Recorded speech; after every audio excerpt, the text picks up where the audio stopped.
नमस्कार जय हिंद साथियों, स्वागत है आपका अपने YouTube चैनल बाबा हिस्ट्री वाले पर।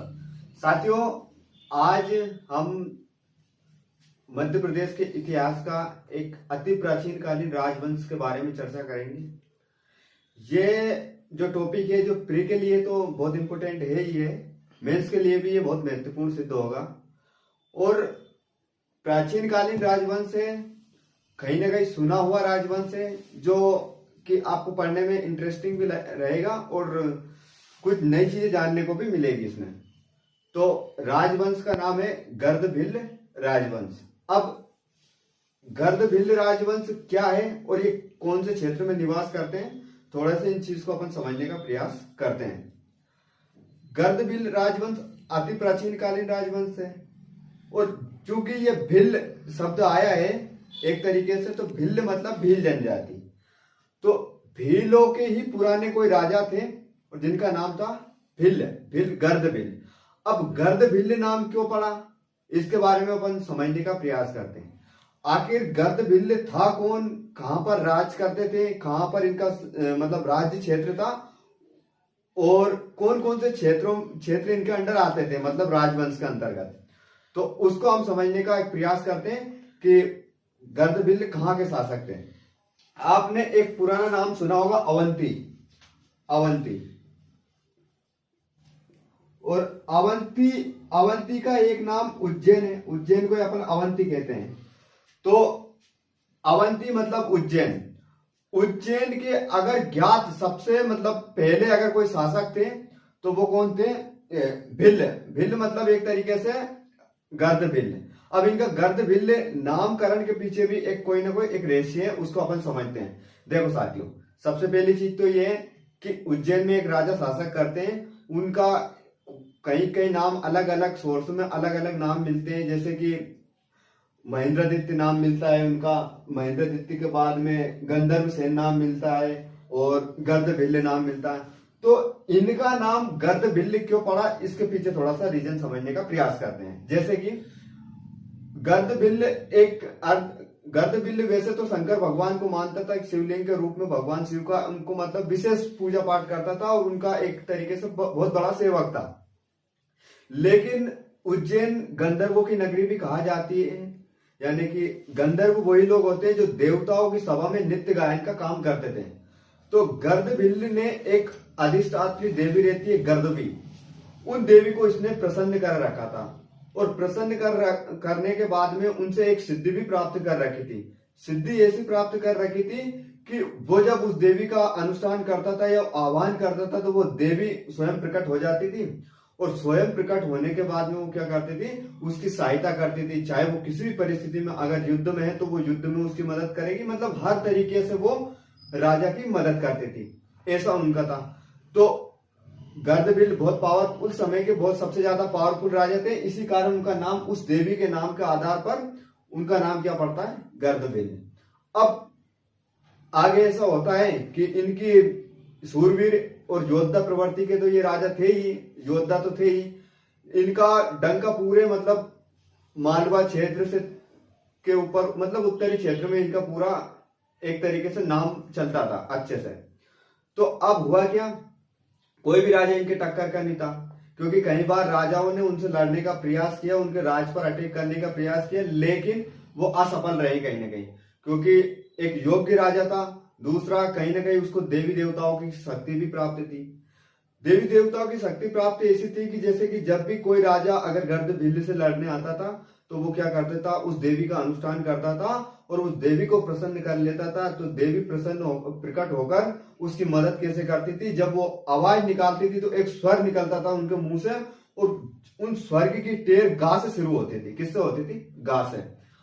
जितनी दूर तक वो स्वर जाता था, आवाज जाती थी, वहां के सैनिक एक तरीके से शून्य हो जाते थे, मानो कि वो पाषाण रूप में परिवर्तित हो जाते थे, ऐसा उनका था। तो दुश्मन अपने आप उनसे मतलब लड़ने का सोच भी नहीं सकते थे, एक तरीके से दुश्मन पर वो आसानी से विजय प्राप्त कर लेते थे। अब ये एक तरीके से गर्दभी विद्या थी जिसके बारे में बहुत कम लोग जानते थे, उनको जैसे लगता था कि ये अचानक क्या हो गया।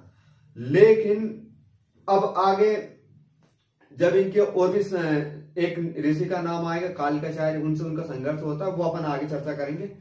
अब गर्दभील के बारे में हमें बहुत सारी सोर्स है, उनसे हमें इनके बारे में जानकारी मिलती है कि आखिर ये उज्जैन के राजा थे, प्रथम राजा थे, या इनने शासन किया था।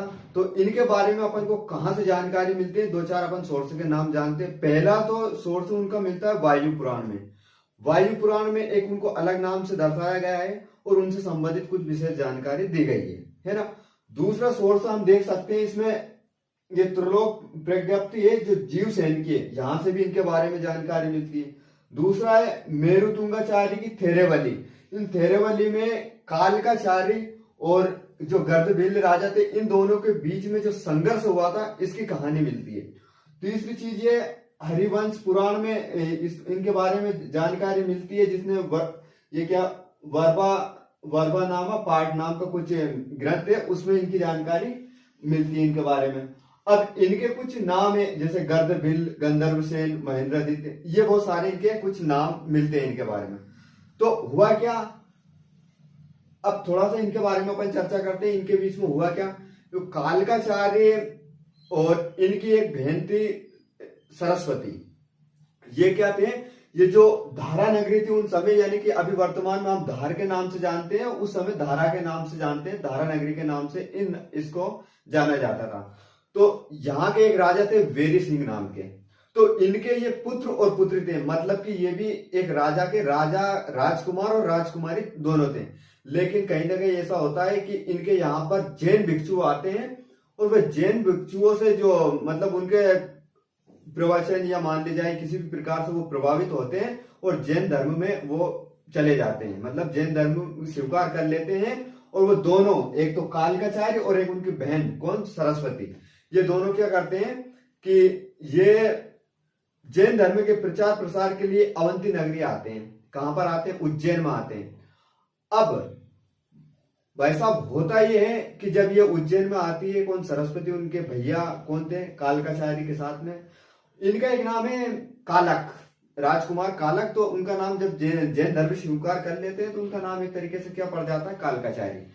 अब जब वे उज्जैन में आते हैं तो उज्जैन में आते हैं तो होता है क्या, इनकी बहन पर नजर पड़ती है, किसकी नजर पड़ती है, गर्दभिल्ली की। गर्दभिल्ली की नजर इनकी बहन पर पड़ती है और ये क्या कर देता है, वही जो लड़के करते हैं, ये प्रपोज कर देता है। अब भाई साहब प्रपोज कर देता है और राजा भी योद्धा था, दमदार राजा था, तो एकदम वो मना तो नहीं करती है, लेकिन फिर भी वो बोल देती है कि महाराज मैं साध्वी वैष्णव हूं और अब मैंने सांसारिक मोह माया सब छोड़ चुकी हूं और तो मुझे शादी ब्याह आपसे नहीं करना है। या फिर उनके भाई जो कालिकाचार्य थे वो बोल देते हैं ऐसी बात। इससे उनको थोड़ी ठेस पहुंचती है यार कि मुझ जैसे राजा को ये मना कर रही है। तो ये एक ऐसी हरकत करते हैं कि इनका एक किडनैप कर लेते हैं। किडनैप करके ये जहां पर बहुत सारी इनकी रानियां रहती थी वहां पर इनको साध्वी को सरस्वती देवी को वो बिठा देते हैं वहां। अब एक तरीके से इनका भाई की तो आपने आदत देखी है, भाई बहुत खतरनाक चीज रहती है इस मामले में। अगर किसी की बहन का कोई छेड़छाड़ कर दे तो उसका भाई जिंदा नहीं छोड़ता है इंसान को, मतलब भाई निपटा देता है आदमी को। तो होता यह है कि जब इनकी बहन को ये किडनैप कर लेते हैं कौन, गर्दभिल, राजा गर्दभिल, तो ये क्या करते हैं, अनुनय विनय करते हैं, रिक्वेस्ट करते हैं कि महाराज वो साध्वी बन चुकी है और आप कोई और को देख लो, अब मतलब सांसारिक मोह माया से दूर है, इसका मतलब ये कि आप छोड़िए, हम मतलब उनको मुक्त कर दीजिए। लेकिन गर्दभिल एक तरीके से शक्तिशाली भी था, दूसरा पावरफुल, जिसके बाद में फिर उसके दिमाग में एक वो चल रही थी सरस्वती, तो वो क्या करते हैं, मना कर देते हैं। तो इनके बीच में विवाद हो जाता है। ये बोलते हैं कि गर्दभिल में तुम्हारा समूल विनाश जब तक नहीं कर दूं तब तक मैं चैन से नहीं बैठूंगा। ये बात कौन बोलते हैं, कालिकाचार्य। किससे बोलते हैं, राजा गर्दभिल से। अब गर्दभिल से लड़ने के लिए क्या करते हैं सर, वो भारत के जितने भी राजा थे उस समय, उस परिस्थिति में जितने भी राजा थे, उन सभी राजाओं के पास वो क्या करते थे, सहायता मांगने जाते थे और बोलते थे कि तुम मेरी बहन को छुड़वाने में मेरी मदद करो और गर्दभिल से तुम संघर्ष करो, मैं तुम्हारे साथ हूं। आ गई बात समझ। लेकिन गर्दभील तो बहुत पावरफुल राजा था। अब होता क्या है, सारे भारत वंश के जितने भी राजा थे उस समय कोई उसकी टक्कर का नहीं था, और आखिर में उनको क्या मिलती है, एक तरीके से निराशा मिलती है। और ये लेकिन इनने प्रतिज्ञा कर रखी थी गर्दभील का विनाश करवाना था, ये चुपचाप नहीं बैठते हैं। ये भाई साहब जाते हैं ईरान की तरफ। ईरान की तरफ जाते हैं तो यहां पर इनको मिलते हैं शक। शक एक इतनी खतरनाक और बर्बर जनजाति थी जो मार काट में ही विश्वास करती थी। अब भाई साहब ये शक कौन थे? ये शक मध्य एशिया क्षेत्र में निवास करते थे। उदाहरण के लिए ऐसा ये भारत का अपन ने नक्शा बना लिया, यहाँ पर मध्य एशिया है। अब इन मध्य एशिया में इन शकों, पहले ये शक रहते थे, अब ये शक उल्टी सीधी हरकतें करते हैं तो इनको कुषाण बहुत जोर से मारते हैं, और कुषाण इतनी जोर से मारते हैं तो ये शक कुषाणों के डर के मारी भागकर यहाँ इस क्षेत्र में, ये ईरान इराक वाले क्षेत्र में कौन आ जाते हैं? शक। अब इन शकों से कौन मिलते हैं? कालकाचार्य। कालकाचार्य इनसे मिलते हैं और बोलते हैं कि तुम मेरी मदद करो, और मैं तुम्हें हिंदुस्तान में राजपाट दिलाऊंगा। तो इनने बोला भाई साहब, इनकी माता में थोड़ी खुजली चल रही थी कि ये मदद करें, लेकिन इनने बोला भाई साहब हमें कहीं फायदा होगा। तो इनने बोला कि तुम्हें उज्जैन नगरी का राजपाट दिलाऊंगा, फिर वहां पर तुम पूरे भारत पे राज कर सकते, ऐसे इनको लालच दिया। दूसरा, ये क्योंकि लुटेरे लोग थे, दूसरे बर्बर थे, इनको धन संपत्ति आदि चीजों से बहुत मोह था, तो इनने बोला कि ठीक है हम तुम्हारी बात मानते हैं और तुम हमारा मार्गदर्शन करना। अब वहां से लगभग कितने 95 राजाओं को लेकर आते हैं, कहीं कहीं जानकारी मिलती है 96 राजा थे। तो शक लगभग कितने राजा, 96 राजा को लेकर ये कहां पर आते हैं? भारत में आते हैं और उज्जैन अवंती क्षेत्र में आते हैं। तो इनको पता था कि जो राजा गर्दभील था उसकी अधिष्ठात्री देवी गर्दवी है, और अगर ये राजा यज्ञ करेगा और यज्ञ से देवी प्रकट होगी, और देवी ने वही गर्जना की जिससे कि सारे सेना एक तरीके से क्या हो जाएगी, सुसुप्त हो जाएगी, पत्थर की बन जाएगी, वापिस हार का ही सामना करना पड़ेगा। इसलिए इनने क्या किया, कालकाचार्य ने लगभग 30 मील दूर या 3 मील दूर के आसपास, मतलब इतनी दूर क्षेत्र में उन सेना का डेरा डालते हैं, और 180 के आसपास, मेरा आंकड़ा कुछ गड़बड़ हो सकता है, लगभग 180 के पास ऐसे धनुर्धर योद्धा तैयार करते हैं जो शब्द भेदी बाण चलाने में एकदम निपुण हो। शब्द भेदी बाण सर वो होता है जो सिर्फ आवाज सुनकर बाण चलाया जाता है, मतलब अगर आवाज जहां से आई और वहां पर क्या हुआ, वो बाण चला गया।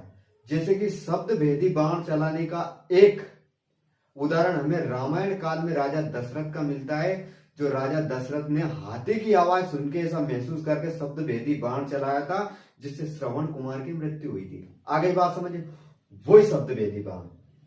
अब भाई साहब होता ये है कि आगे ये क्या करते हैं, पूरी व्यवस्था जमाते, एकदम अच्छी फील्डिंग जमाते, किसको, राजा गर्दभी को मारने के लिए। अब होता ये है कि राजा को पता चलता है कि सेना आ रही, ना तो वो कोई तैयारी करता है, क्योंकि उसको पता था, एक तरीके से अहम वाला राजा था, उसको अपने आप पर ज्यादा ही हिम्मत था, घमंड था कि मुझे कोई नहीं हरा सकता है, और मेरे साथ तो स्वयं देवी है।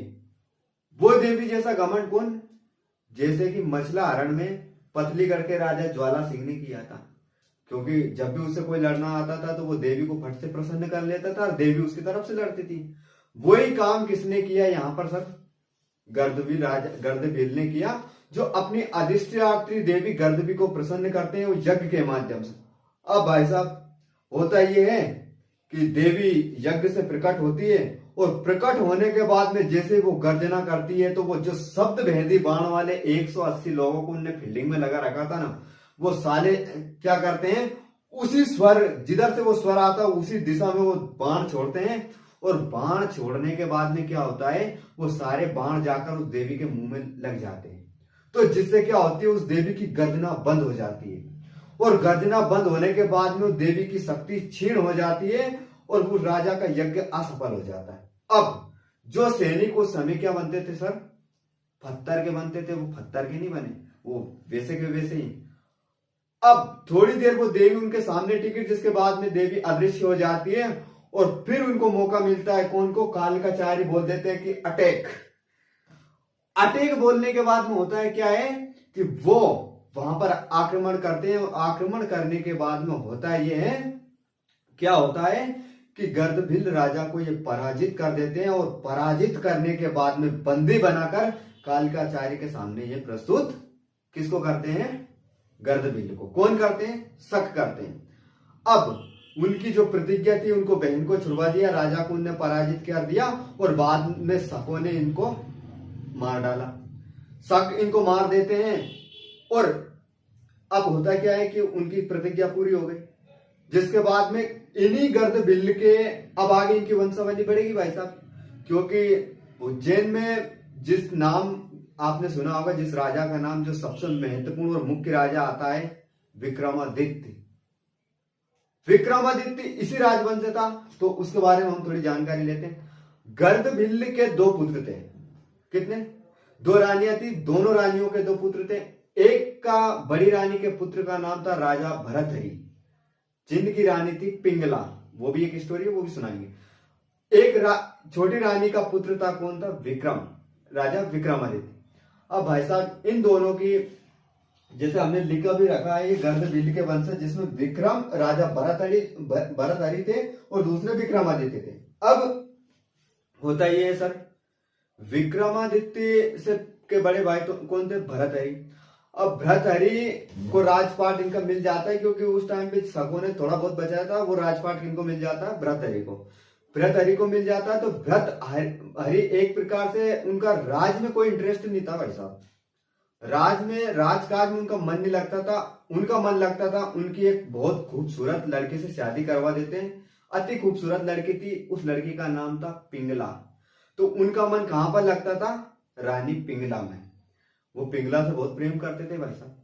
जो आजकल होता है, शादी करने के बाद में लगभग 2-1 साल तक प्रेम रहता, इतना भयंकर प्रेम था। राजा का दिन रात ध्यान कहां था, पिंगला रानी में। अब होता यह है कि राजा का ध्यान पिंगला में था, तो राजा बहुत प्रेम करते थे। दूसरा, थोड़ा सा ये धार्मिक प्रवृत्ति के भी व्यक्ति थे, पूजा पाठ कर लेते थे। रानी से मन हटा, पूजा पाठ में चले गए। अब ये जाते हैं जंगल में, कौन, राजा भरथरी शिकार खेलने जाते हैं। तो वहां पर एक उनको कौन मिलता है, एक तरीके से एक साधु मिलते हैं।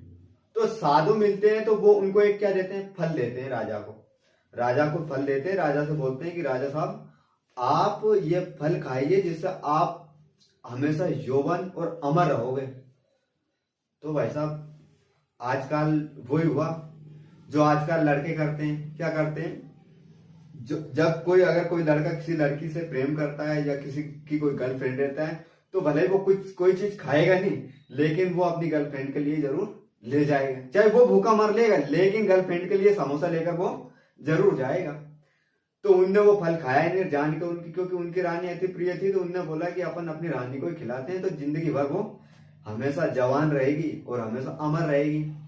तो अब भाई साहब होता ही है कि वो फल ले जाकर उनको देते थे, रानी पिंगला को। उनको बोलते हैं कि ये अमर फल है, जिससे आप ऐसे हमेशा युवा और जवान रहोगी, खूबसूरत रहोगी, और इसको फल को आप खा लेना। अब रानी पिंगला रहती थी लगभग, सपोज कीजिए कि 5 मंजिला महल पे, तो नीचे राजा का था एक सेनापति। तो वो रानी को देख देख के पुशअप सपाटे मारता रहता था, तो रानी उससे प्रभावित हो गई। अब रानी उससे प्रभावित हो गई, वो भी डोले सोले बनाकर एकदम, कि वो उसको लगा यार ये सिपाही बड़ा काम का है यार। अब मेन बात ये थी, रानी का लगाव भी उससे था थोड़ा। तो उनने बोला कि ये राज की रक्षा भी करता है, और अपन भी इसको लाइक करते हैं, लाइक माइक करते हैं, तो ये फल अपन क्या करते हैं, किसको दे देते हैं, उस सेनापति को दे देते हैं। अब भाई साहब सेनापति ने फल ले लिया।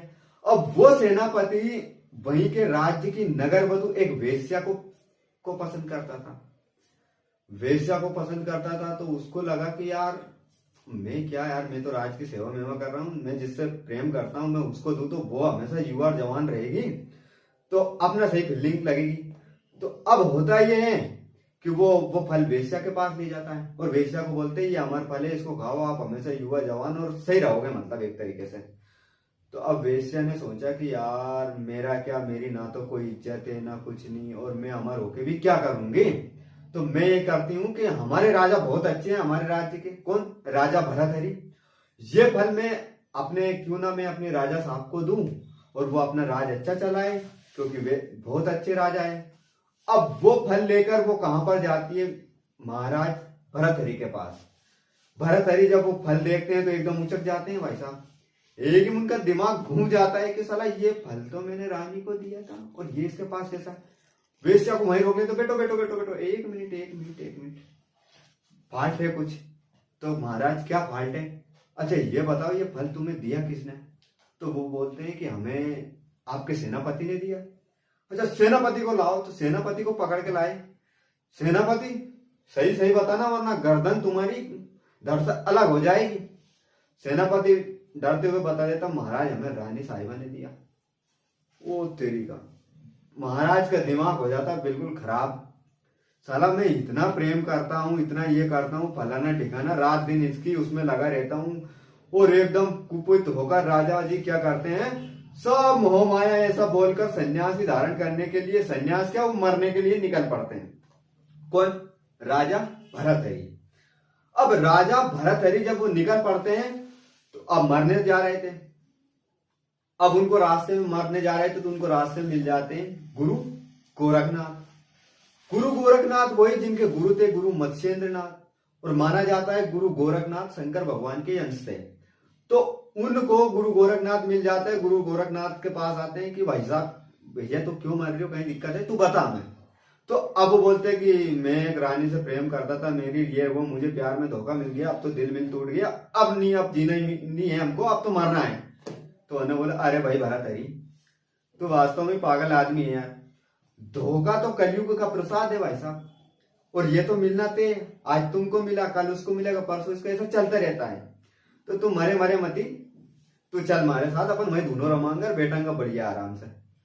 तो भरतहरि गुरु गोरखनाथ के सानिध्य में आ जाते हैं और वहां पर वो क्या करते हैं, एक गुफा बनाकर रहने लगते हैं। तो वहां पर अगर एक क्वेश्चन बनता है पीएससी में, क्या बनता है कि भरतहरि की गुफा कहां पर है, तो अपन क्या लगाएंगे, उज्जैन।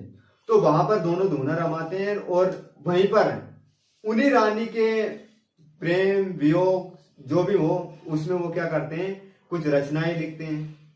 पहली भरतहरि एक रचना करते हैं, जब राज्य चलाते थे तो नीति नियम चलाते तो एक नीति शतक, फिर वैराग्य हो जाता है, वैराग्य शतक, वैराग्य शतक, फिर एक चीज और आ जाती है, अब रानी की कभी कभी याद भी आ जाती थी, तो क्या बोलते हैं, सौंदर्य के ऊपर ही लिखा है नीति शतक, वैराग्य शतक, और एक बहुत अच्छी है, मैं बता दूंगा आपको, रिकॉल हो जाएगी थोड़ी देर में।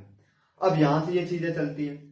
फिर अब यहाँ राजा तो चल दिए वहां पर, अब इनके भाई थे राजा विक्रमादित्य। हाँ देखो याद आ गई, नीति शतक, वैराग्य शतक और श्रृंगार शतक की तीन इनकी रचनाएं थी। इनकी रचनाएं ये लिखते हैं, ये परीक्षा में कई बार पूछा भी, राजा भरत की तीन रचनाओं के बारे में बताइए, नीति शतक, वैराग्य शतक और श्रृंगार शतक। अब राजा भरतहरि के भाई थे विक्रमादित्य। विक्रमादित्य का सर ऐसा था कि इनके बाद में ये राजगद्दी पे बैठते थे। अब ये जो विक्रमादित्य थे एक तरीके से लक्ष्मण के अवतारी माने जाते हैं, एक तरीके से लक्ष्मण जैसे खतरनाक इंसान थे, और यहाँ भी हमारे भाई जैसे ही है। तो होता ये है कि बहुत ज्यादा इनके मन में एक बहुत ग्लानि सी भरी हुई थी कि अपने बाप को साला किसने मारा है, शकों ने मारा है। इनके मन में ये एक तरीके से ये बेटा था अंदर कि अपना बाप का बदला तो अपन को लेना ही पड़ेगा।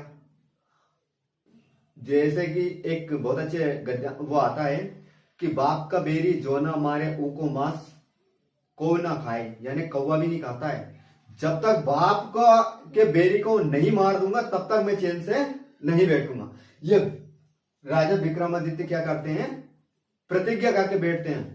तो जब भरतहरि के बाद में इनने क्या किया कि अपनी सेना को एकत्रित किया, संगठित किया, और ये पूरी मजबूताई के साथ जब शकों को भाई साहब ये धोने लग गए अच्छी तरीके से, इनको लपक के मारा सर, इतना मारा पूरा मालवा क्षेत्र से ये क्या कर दिया, इनने निकाल दिया जिनको शकों को मार मार के।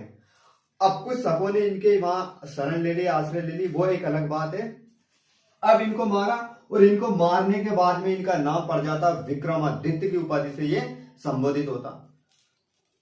भारतीय इतिहास में हमेशा एक चीज हुई है कि जब भी कोई हिंदुस्तानी राजा, जब भी कोई भारतीय राजा किसी विदेशी को ठोकेगा या विदेशी को मारेगा या विदेशी की पिटाई लगाएगा तो वो एक उपाधि धारण करेगा, विक्रमादित्य। इस प्रकार लगभग भारत में 14 विक्रमादित्य होते हैं। कितने?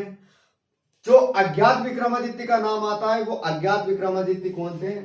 विक्रमादित्य, यही विक्रमादित्य जो कि गर्दभिल्ल के पुत्र थे। कौन से? छोटे पुत्र। अब ये भाई साहब इनको मारते हैं लगभग 57 ईसा पूर्व के आसपास इनको मारते हैं। तो इन शकों को मारने के बाद में ये एक संवत चलाते हैं। एक तो पहले तो उपाधि धारण करते, उपाधि थी सकारी।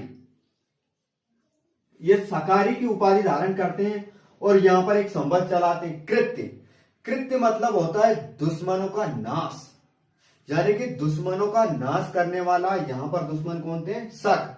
इन शकों को नाश करके ये चलाते हैं। उसी एक संवत की स्थापना करते हैं 50 बीसी में, 57 बीसी में। कौन सी? कृत संवत।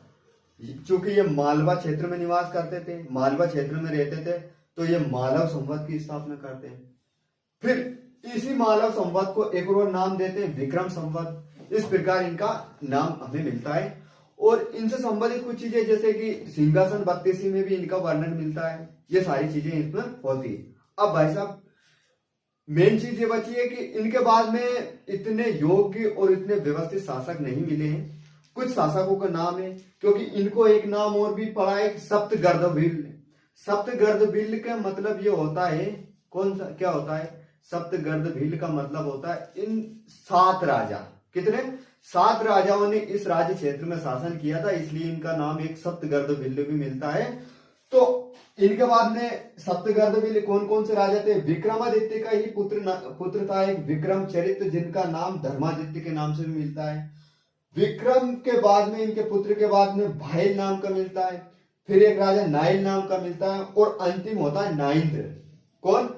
अंतिम ज्ञात गर्दभिल्ल शासक कौन मिलता है? नाइंद्र नाम का एक अंतिम ज्ञात शासक का नाम मिलता है।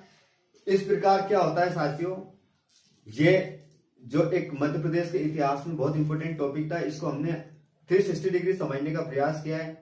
इसमें थोड़ी बहुत कुछ मिस्टेक हो सकती है, लेकिन मेरे हिसाब से कोई मिस्टेक नहीं है। तो आपको मैं उम्मीद करता हूँ ये सेशन अच्छा लगा होगा, और अच्छा लगा हो तो लाइक शेयर सब्सक्राइब ये सब कर दीजिए। नमस्कार, जय हिंद।